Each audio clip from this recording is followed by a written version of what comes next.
There's no government, to be honest. People shouldn't even call Taliban government. It's not a government. There are lots of violence still in the country, and then the behavior of Taliban are very unpredictable. So what we want, basic rights to work, rights to get to education, the rights to be respected as a human being.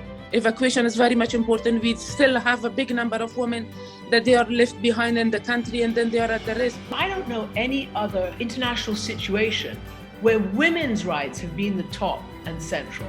Once there were no national boundaries, among women there are no national boundaries. Being myself a woman and a member of the peace negotiations in Libya, I know what it feels when international actors turn a blind eye to human rights atrocities. The world should not recognize Taliban as a government until and unless they show respect to women and their basic rights. Let's call on all countries who have dealings with the Taliban, from China to Russia and others, to uphold and protect women's rights. Promote a direct women negotiation with Taliban.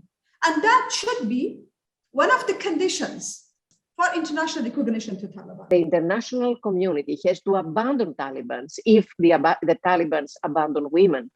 As a Muslim woman myself, we need to create a committee of Muslim women to push Muslim countries. I see the value of collective action, and I support forming a global movement, bringing in women's movements from neighboring countries, including Russia. There are leverage points on the Taliban. First is that they are looking for this 5.5 billion unfreezing. They want this money to be, unfrozen for Afghanistan. This has to be tied with some conditions. People need to negotiate with them. We saw yesterday the WHO delegation, all men. I think some 20 people came to Afghanistan, all of them men. WHO is not being ruled by the Taliban, right? So why can't they send women doctors, women, officials from their side? The leverage that the global community now has in the immediate term is humanitarian assistance. A huge amount of money was raised, and we need to make sure that the humanitarian assistance, largely UN agencies, they have to insist on working with women NGOs on the ground. Afghan women with experience and expertise could perhaps be using the protection of these agencies and interacting with Taliban and speaking to them. Afghan women need to be consulted every step of the way, and we need to ensure that the humanitarian assistance doesn't leave women out.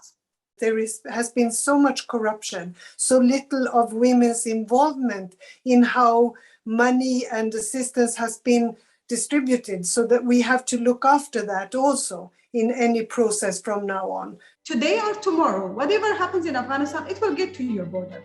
States that fail women fail. Women's security in Afghanistan is not just the barometer of national security or of regional security. It is actually a barometer of global security. We have to start that movement that cannot stop until we see that women in Afghanistan can enjoy fully human rights, and the international community must keep the pressure up. We know that more women means more peace.